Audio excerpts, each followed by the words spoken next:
어떤 일꾼이 있었습니다. 그가 밭에서 밭을 갈다가 우연히 보물을 발견했습니다. 그런데 그 밭은 자기 밭이 아닙니다. 그래서 보물을 그 밭 속에다 그냥 숨겨두고 집에 왔습니다. 아직은 그 보물이 밭 주인의 것이기 때문입니다. 그래서 이 일꾼은 자기 재산을 다 팔았습니다. 그리고 그 밭을 샀습니다. 그래서 그가 발견한 보물을 모두 얻을 수 있었습니다. 이것은 예수님께서 비유로 마태복음 13장에서 말씀한 내용입니다. 이처럼 보물이란 자기 재산을 다 팔아서 살만한 가치가 있는 것입니다. 사람들은 누구나 보물을 좋아합니다. 옛날 사람들도 좋아했고 오늘날 어른은 물론이고 어린아이라 할지라도 보물이 무엇인지 아는 아이들은 다 좋아합니다. 요한계시록의 끝부분에 나오는 새로운 성에도 보물로 가득 차 있습니다. 동화나 영화도 보물을 찾는 주제를 많이 사용하고 있습니다. 그런데 보물을 찾으려면 꼭 등장하게 되는 것이 있습니다. 그것이 무엇입니까? 보물 지도입니다. 두 사람이 도박으로 따게 된 보물 지도 한 장을 들고 보물이 수없이 많이 있다는 전설의 황금 도시를 찾아 떠납니다. 이 두 사람은 툴리오와 미구엘인데 스페인 사람으로 사기꾼 콤비입니다. 이들이 찾아 떠나는 도시는 그들이 사는 나라와는 정반대에 있는 곳인데 그 도시 이름이 엘도라도입니다. 엘도라도는 2000년에 어떤 영화사에서 개봉한 장편 애니메이션인데 그 제목은 엘도라도로 가는 길이었습니다. 우리나라에서도 같은 해에 극장에서 개봉되었습니다. 그 이후에 텔레비전을 통해서 방영돼서 많은 어린이와 심지어 어른들의 사랑을 받았습니다. 이 만화 영화는 지금으로부터 500년 전인 16세기에 스페인과 신대륙을 배경으로 하고 있고 이 우연히 도착한 엘도라도에서 그 두 사람이 신으로 오해받게 되면서 벌어지는 재밌고 박진감 넘치는 모험을 다루고 있습니다. 그러면 어째서 이 만화 영화의 배경이 16세기일까? 실제로 16세기에 스페인 정복자들은 엘도라도에 대한 전설을 듣고 마음이 사로잡혔습니다. 심하게 끌렸습니다. 그런데 이 전설 이야기가 와전되면서 엘도라도는 온통 황금으로 가득 찬 도시로 변질되었고 수많은 탐험가가 그 도시를 찾기 위해 아마존 밀림 속으로 뛰어들었습니다. 하지만 실제로 그런 도시는 발견되지 않았습니다. 왜 발견되지 않았을까요? 못 찾았을까요? 아닙니다. 엘도라도라는 도시는 존재하지 않았기 때문입니다. 사람들이 전설을 듣고 탐욕에 눈이 멀어서 엘도라도를 황금이 있는 도시 혹은 황금이 있는 장소로 바꾸어 생각하고 믿었기 때문입니다. 그러면 엘도라도는 무엇일까? 엘도라도는 스페인어로 황금색의 또는 황금칠을 한 사람이라는 뜻이랍니다.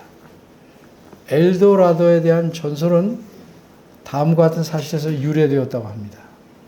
남아메리카 콜롬비아의 무이스카라는 부족에서는 새로운 추장이 즉위할 때 몸에 구아타비타라는 호수에서 황금가루를 바르고 호수 한가운데 보물을 던지면서 제사를 드리는 풍습이 있었는데 여기서 황금칠을 한 사람을 가리켜 엘도라도라고 해야 됩니다.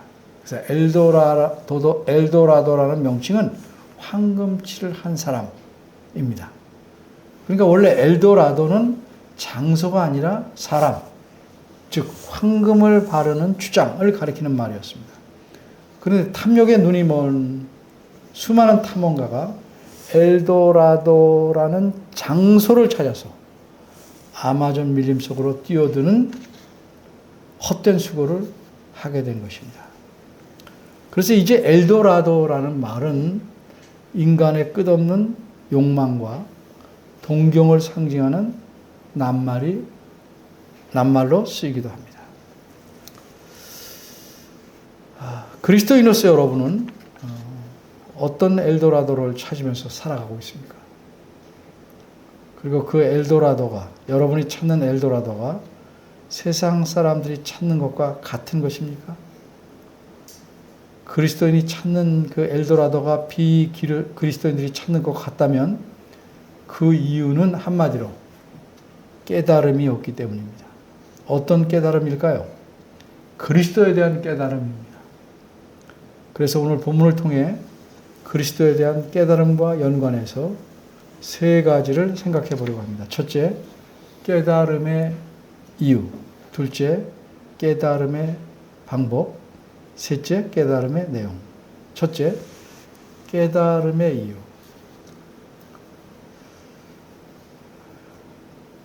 그리스도를 깨달아야 할 이유를 말씀하는 겁니다.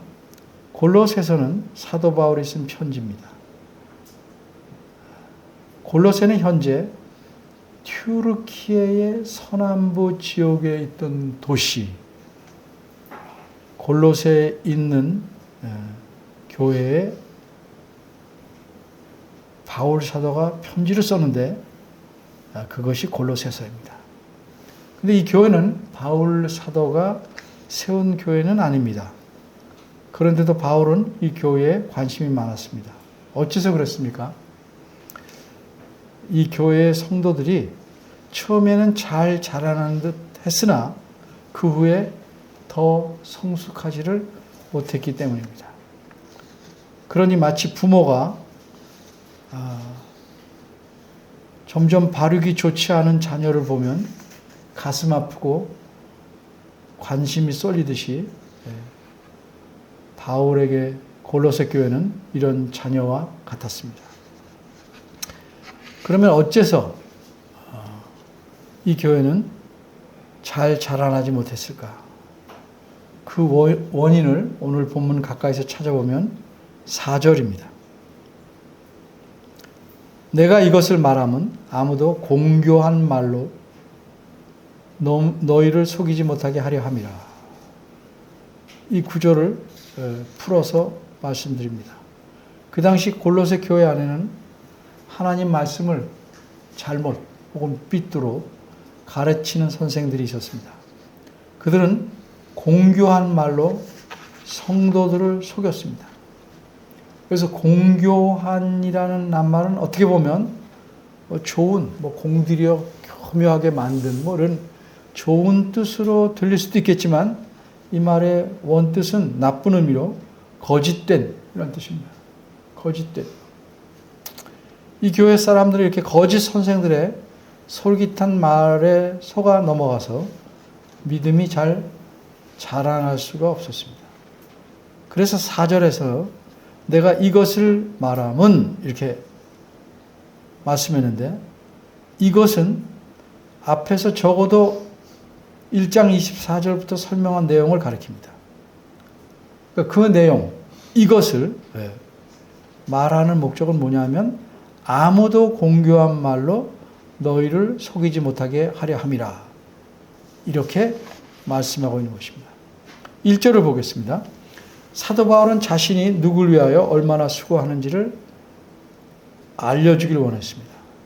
그럼 그 사도 바울이 많은 수고를 하는 대상이 되는 누구? 그들은 누굽니까?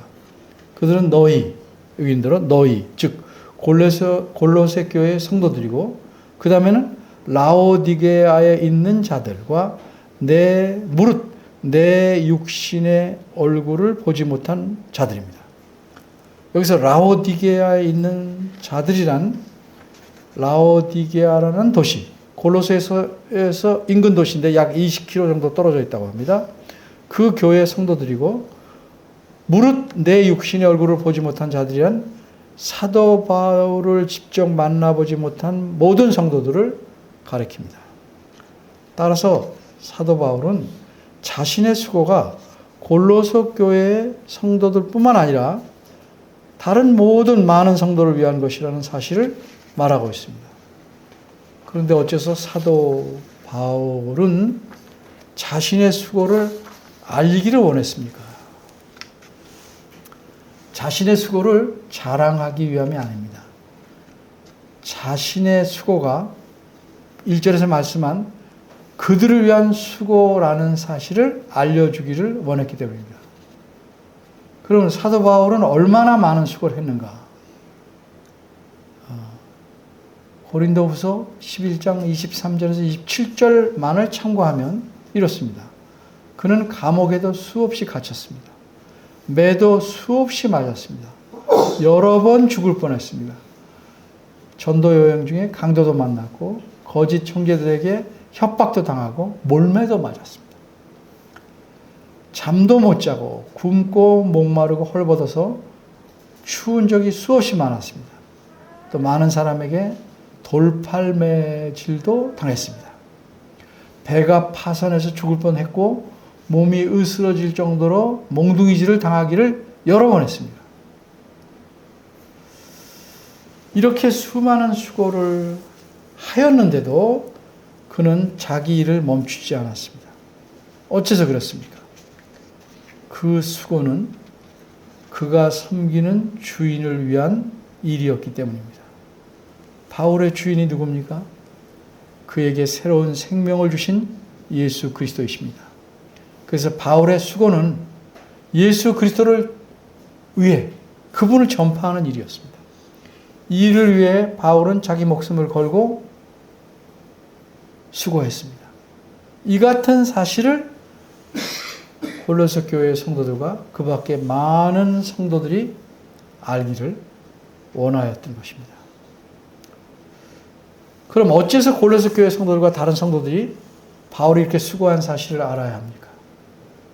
그 이유는 한마디로 교회의 주인도 마찬가지로 모든 교회의 주인은 예수 그리스도이기 때문입니다. 모든 성도의 주인은 예수 그리스도이시기 때문입니다. 교회의 성도가 자기 주인이 분명히 그리스도이심을 알면 다른 어떤 달콤한 말이나 유혹에도 흔들리지 않습니다.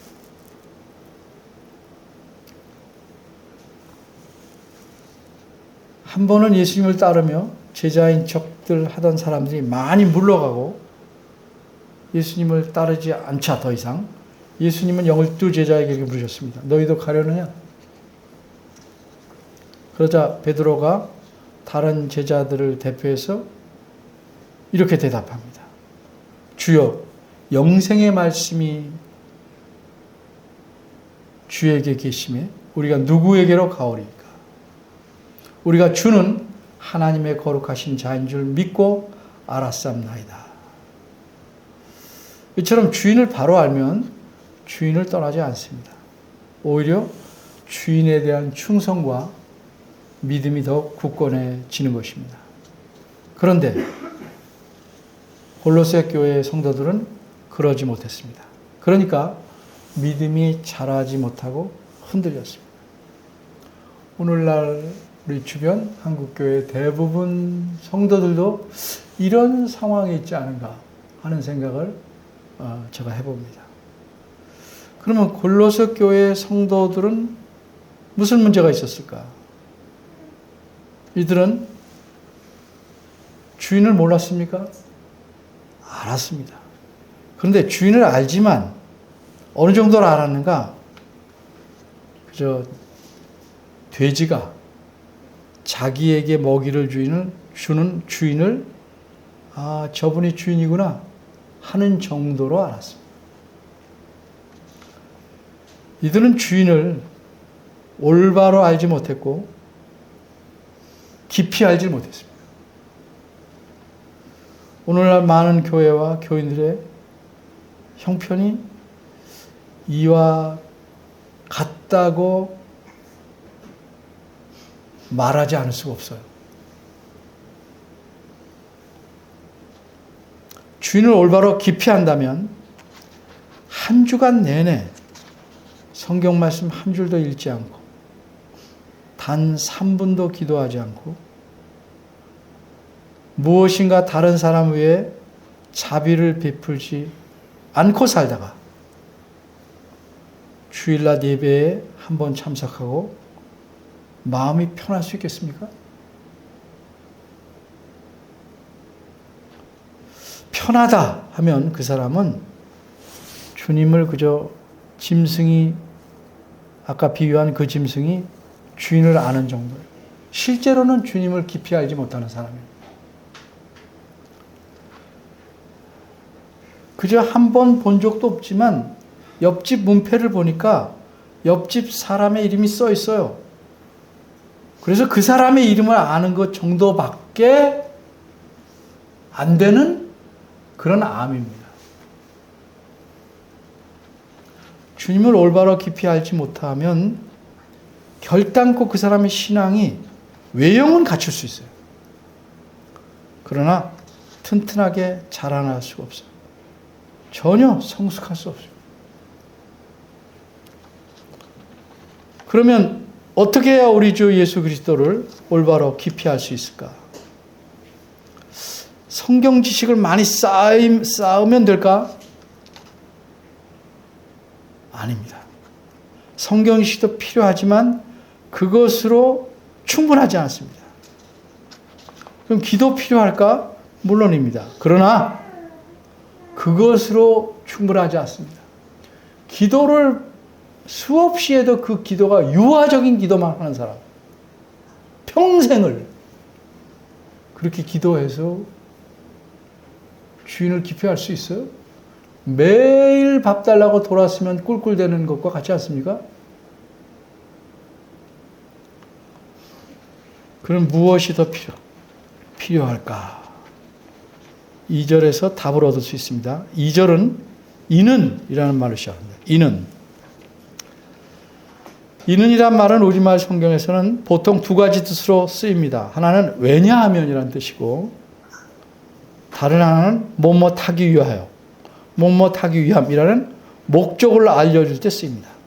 여기서는 목적을 알려주기 위한 말입니다. 풀어 말하자면 사도 바울이 목숨을 걸고 그리스도를 전파하는 일에 수고한 목적은 골로새 교회가 2절 끝에 있는 바대로 그리스도를 깨닫게 하려 하는 겁니다. 그리스도를 깨닫게. 그게 목적이에요. 그러면 어떻게 그리스도를 깨달을 수 있을까? 어떤 수도사들이 하는 것처럼 가만히 앉아서 묵상이나 명상을 하면 깨달을 수 있을까요? 자, 기껏해야 그건 자기 생각 안에서 돌아가는 거예요. 근데 여기서 말하는 깨달음은 그런 깨달음이 아니에요. 여기서 말하는 깨달음은 홀로 깨우칠 수 있는 그런 깨달음이 아닙니다. 어떤 깨달음을 여기서 말하는가? 교회의 성도들이 함께 함으로써만 가능한 깨달음을 말하고 있어요. 더 설명합니다. 둘째, 깨달음의 방법. 그리스도를 깨닫는 방법입니다. 어떻게 그리스도를 깨달을 수 있는지, 다시 말해서 깊이 올바로 알 수 있는지 그 방법을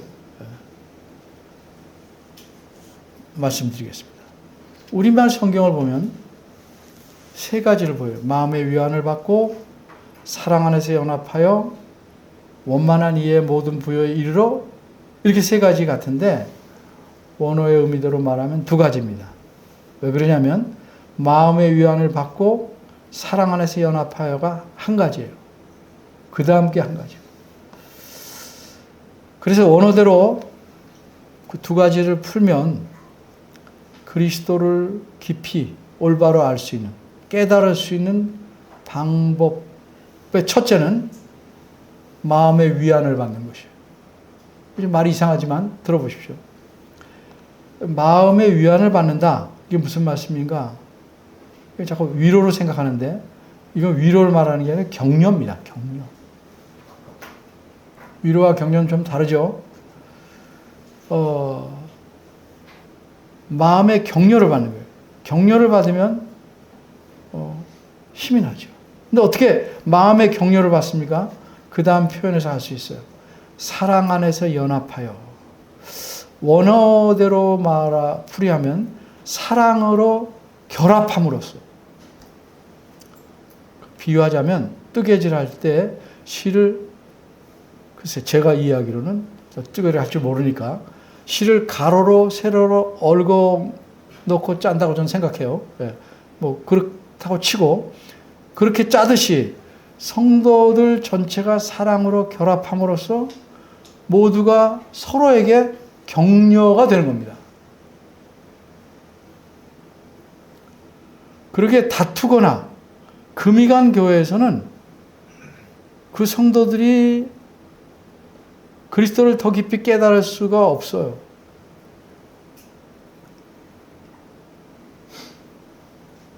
그 결과 교인들의 믿음이 성숙할 수가 없는 것입니다.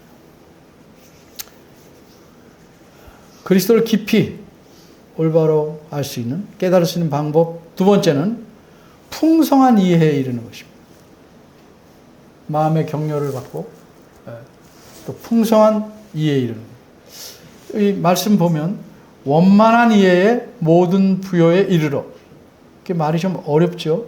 여기서 원만한이라는 건 그냥 그 사람 성품이 원만하다, 뭐 뾰족하거나 까다롭지 않고 둥글둥글하다 그런 의미가 아니에요. 이 원만하다는 말은 온전하다 또는 가득하다 하는 뜻입니다. 이해의 모든 부요란 이해해서 완전하게 확신하는 것을 가르쳐요. 바르게 이해해서 확신하고 있는, 확신에 이를 만큼 완전히 이해하는 것. 그럼 무엇을 이해하여 확신하고 있습니까? 성경 말씀입니다. 그래서 이렇게 이해해서 완전히 확신하는 것으로 가득 차려면 제일 필요한 게 뭐예요? 성경 말씀 많이 읽고 제대로 배우고 공부해야 합니다. 성경 말씀 안 읽는 사람보다 꾸준히 읽는 사람들은 그만큼 성숙하죠. 근데 어느 장면 지나면 멈춥니다. 왜? 그 말씀의 깊이를 알게 해주는 책들을 또 읽어야 됩니다. 더 이상 안 자랍니다. 모양은 늘 갖춰집니다. 그래서 책을 강조하는 겁니다. 좋은 그 목사님들의, 학자들의 성경을 잘 풀어 놓은 그 책들을 잘 읽어야 성경 말씀에 대한 깊이가 깊어지는 거예요. 그래서 읽으라고 하는 겁니다, 제가. 한마디로 성경 말씀을 모르고서는, 좀 더 정확히 말하면 웬만큼 알아가지고는 그리스도를 깊이 깨닫지 못하고 믿음이 성숙할 수 없어요. 웬만큼 알면 교회 열심히 다니고 신앙생활은 잘하죠. 거기서 그치는 겁니다. 주일 공예배에 빠지지 않는 것, 이 정도면 잘한다니까 이제 첫 발입니다, 그게. 그건 가장 기본적인 겁니다. 그리스도를 제대로 깨닫지 못하는데 어떻게 그리스도를 따라갈 수 있고 닮을 수 있겠어요? 겉은 닮을 수 있겠지만 그분의 성품을 닮으려면 깊이 올바로 알아야 돼요. 깨달아야죠. 이렇게 그리스도를 깨닫지 못해서 따라가지 못하고 닮지 못하니까 오늘날 교회가 세상 사람들에게 손가락질 당하는 처지에 놓였고, 좀 양심 있는 교인들은 나가서 얼굴을 제대로 쳐들고 다닐 수 없는 상황에 이르게 된 겁니다. 셋째, 깨달음의 내용. 그리스도를 깨달으면 어떤 방법으로 해야 되는가? 두 가지 설명했습니다. 끝으로 그리스도를 깨닫는다고 하는데 그리스도에 대해 무엇을 깨닫는지 내용을 알아야죠. 두 가지를 깨닫게 됩니다. 첫째는 2절 끝에 있는 대로 그리스도는 하나님의 비밀이라는 사실을 깨닫게 됩니다. 이게 대단한 거냐고요? 우리는 아니까 대단하지 않다고 할 수 있겠지만 대단한 말씀입니다. 하나님의 비밀이라는 말씀을 먼저 이해해야 되는데 최소한 특별히 앞부분인 1장 27절을 알아야 합니다. 26절, 1장 26절 보면 뭐라고 그렇습니까? 이 비밀은 하나님께서 영원전부터 감춰주셨다가 이제 성도들에게, 예수님 믿는 자들에게 나타내신 것이다. 그래서 이 비밀은 성도들에게만 알려진 비밀이에요. 다른 사람은 알 수 없는 비밀이에요. 27절을 보면 이 비밀이 누구냐? 예수 그리스도이신데 이분이 곧 누구시냐? 영광의 소망이라는 사실입니다. 바꿔 말하면 그리스도께서 성도들에게 소망이 되시라는 사실입니다. 내 소망은 그리스도시구나 하는 건데 어떤 소망이에요? 조금 소망이 아니고 영광스러운 소망이에요. 둘째로 깨닫게 되는 내용은 3절입니다.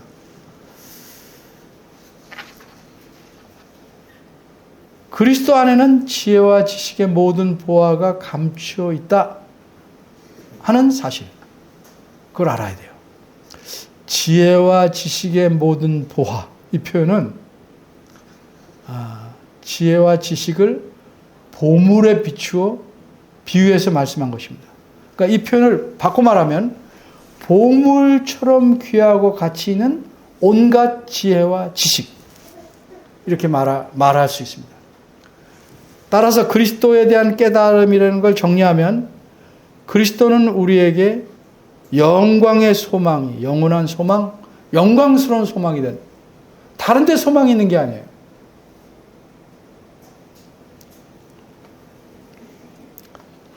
그리스도는 바꿔 말하면 우리에게 미래의 하나님과 더불어 살아갈 수 있는 영광된 삶을 주시는 그런 분입니다. 그리고 그리스도는 현재의 우리의 모든 삶을 풍족하게 만드시는 분이에요. 왜? 그분 안에 보물이 있으니까. 지혜와 지식의 온갖 보물이 감춰져 있는 거예요. 많은 사람들 생각합니다. 이 세상 살아갈 때는 물질로 살아간다. 틀린 말은 아니지만 성경은 그렇게 말씀하지 않아요. 지혜와 지식으로 하나님 뜻에 맞게 살아가는 겁니다. 왜? 필요한 것들은 하나님이 더하시리라 말씀하시죠. 이방인들이 구하는 것 너희 구하지 말라. 그의 나라와 그의 의를 구하라. 그러면 모든 것을 더하시리라. 그걸 못 믿으니까 이방인들이 구하는 것만 그런 것들을 계속 구하며 사는 거죠. 왜? 그리스도를 못 깨달았으니까. 처음에 물어보았던 질문으로 다시 돌아가겠습니다. 여러분이 마음속에 갖고 있는 그것을 이런 표현을 안 썼지만 엘도라도는 무엇입니까? 여러분이 동경하고 갖고 싶어하는 보물 그건 어디 있습니까? 여러분의 삶의 목표 가장 동경하는 게 뭐예요?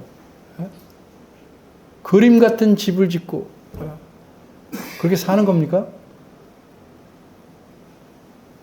편안한 삶을 누리지 말라는 게 아니에요. 그게 목표고 목적이 될 수는 없다는 거죠. 우리가 그리스도인으로서 동경하고 갖고 싶어하는 보물은 세상에 어떤 장소나 물건이 아닙니다. 물질이 아닙니다. 우리 그리스도인의 진정한 엘도라도는 무엇인가? 저는 본문 말씀을 통해서 그것은 그리스도시더라고 생각합니다. 그리스도. 오늘 본문은 우리에게 필요한 모든 보물, 우리가 찾아야 되는 보물은 그리스도에게 있다. 이렇게 말씀하고 있기 때문입니다. 그런데 안타깝게도 많은 그리스도인이 보물이 어디 있는지를 알고 찾은 사람도 많아요. 근데 그 보물을 대수롭지 않게 여겨요. 왜? 진정한 보물의 가치, 또 진정한 보물이 무엇인지를 모르기 때문입니다. 우리가 진정으로 찾아야 되고 찾아내진 보물은 하나님을 아는 지식이에요. 하나님을 아는 지식. 그리고 이 지식에 근거해서 삶의 모든 것을 분별하고 판단할 수 있는 지혜입니다. 지혜란 잔꾀나 어떤 수가 아니에요. 하나님 지식에 근거해서 세상을 판단하고 분별해서 하나님 뜻에 맞게 처리할 수 있는 그런 능력. 그게 지혜입니다. 그러니까 여러분들이 처음에 그렇게 물어볼 수 있죠. 아주 쉬운 예가. 이번 이러이러한데 주일에 예배 참석해야 되나요? 근데 오래 믿어도 그거 물어보면 거의 안 잘하는 거죠. 안 믿는 사람과 결혼해도 되는가요? 등등. 처음에 물었던 질문과 나중에 묻는 질문은 수준이 달라야 되지 않겠어요? 처음에 사칙 플러스 마이너스 곱하기 나누기를 물어봤다면 나중에 미적분쯤 물어봐야 되는 거 아니에요? 그게 실력이 느는 거 아니겠습니까? 근데 늘 같은 질문을 한다면 하나님을 아는 지식도 너무 부족하고 그 지식에 근거해서 세상 모든 일을 판단할 수 있는 지혜도 매우 부족한 거죠.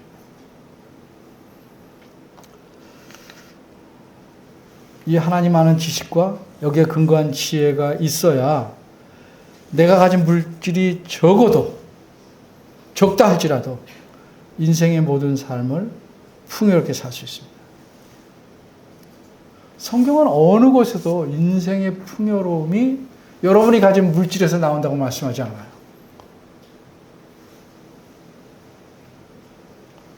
또 하나님 아는 지식과 그것에 근거한 지혜가 있어야만 하나님을 기쁘시게 하는 삶을 살 수 있어요. 그런데 일반 사람들은 이것 외에 다른 것을 보물로 착각해요. 돈, 재물, 심지어 미모, 권력. 그런 것들로는 인생을 어떻게 살 수 있어요? 겉은 번지르르하게 살 수 있어요. 근데 그것을 풍요로운 삶이라고 할 수는 없어요. 성경이 말하는 풍요로운 삶이 아니에요. 그런 것들로는 한동안 자기 자신을 기쁘게 하는 삶을 살 수 있어요. 근데 하나님을 기쁘게 하는 삶을 살 수는 없어요. 근데 사람들이 어째서 그리스도 안에 있는 이 진정한 보물을 시원찮게 여길까? 한마디로 그리스도를 깨닫지 못했기 때문입니다. 그리스도가 어떤 분인지 깊이 올바로 깨닫지 못했기 때문에. 그리스도를 올바로 깊이 깨닫지 못한 사람은 어떤 삶을 살아요? 허울만 좋은. 부자로 살 수도 있겠죠. 떵떵거리고 살고 존경받을 수 있겠지만 불쌍한 삶을 살아요. 하나님이 기쁘시게 하는 삶을 살 수 없기 때문에. 믿음이 성숙하지 않기 때문에 행복감은 많이 느껴도 행복할 수 없어요. 그리고 남을 섬기지도 못합니다. 여러분 정말 진정한 삶을 살기 원합니까? 그러면 그리스도를 깊이 바르게 하는 일에 힘쓰십시오. 깨닫는 일에 힘쓰시길 바랍니다. 기도하시겠습니다. 은혜로우신 하나님, 일찍이 저희를 택하셔서 때가 되어 그리스도를 알고 믿게 하셨습니다. 이 사실로만 만족하지 않게 하시고 깊이 알고 바르게 알아서 그리스도 안에서 우리 삶의 모든 만족과 소망을 가지며 바라는 저희들이기 원합니다. 주여 저희의 둔한 마음을 제하여 주시고 눈에 잘못 덮인 꺼풀을 제하여 주셔서 밝히 그리스도를 보고 빛나는 모든 보화를 찾아내 사용할 수 있는 그런 지혜로운 자들이 되기를 원합니다. 도와주시옵소서. 예수님의 이름으로 기도합니다. 아멘.